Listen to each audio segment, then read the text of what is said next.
This is Representative Jim Durkin. I'm the Illinois House Minority Leader.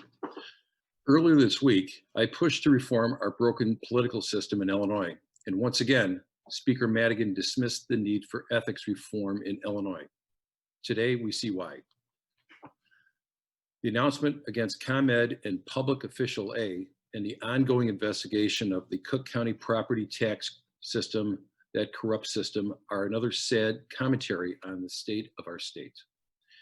And today's stories about the deep federal investigations into the highest members of the Democrat Party of Illinois and their abuse of the Cook County property tax system is coming to light. For too long, one man, Speaker Michael Madigan, has held so much power, and the old axiom goes, power tends to corrupt, and absolute power corrupts absolutely. The chance for ethics reform this session have been blocked. Any hope for real property tax reform has been stalled. The system had been rigged to benefit those in power and to keep the Democratic Party in control while the citizens of Cook County and Illinois suffer. Today, I hope, is a day of awakening for citizens of Illinois. We sit here in a bankrupt state, burdened by the actions, or in many cases, the inaction of the Democratic Party of Illinois that through Speaker Madigan has held the reins of power for decades. The allegations presented today are troubling and downright depressing. Speaker Madigan needs to speak up on this issue, and if the allegations are true, he must resign immediately.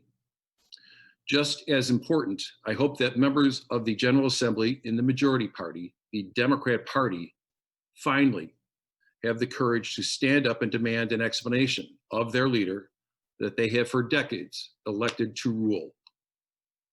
The citizens of Illinois deserve so much better.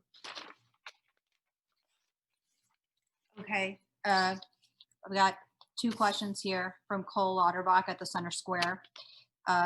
In light of the admissions by ComEd, should lawmakers revisit legislation like FIJA that allow the utility to increase rates? Based on what I read in this plea arrangement, my answer is yes. Is there a way to call for another vote for Speaker this fall? If so, would you work with Democrats to ensure a change in leadership happens? This is a matter for the Democrat caucus in Springfield, the House Democrats. They elected him. I have not elected Speaker Madigan once for that position. It's up to them to make this decision. But I will gladly vote for a successor if that opportunity does arise. Do you think that there should be a special session for ethics reform? Absolutely.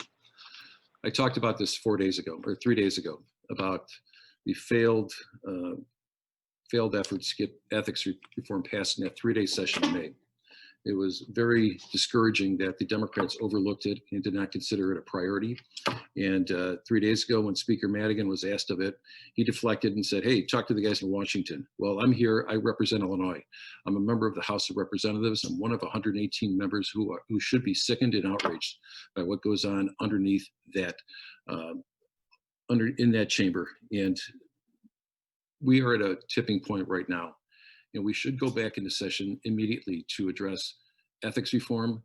But the House Democrat caucus needs to make a really important decision.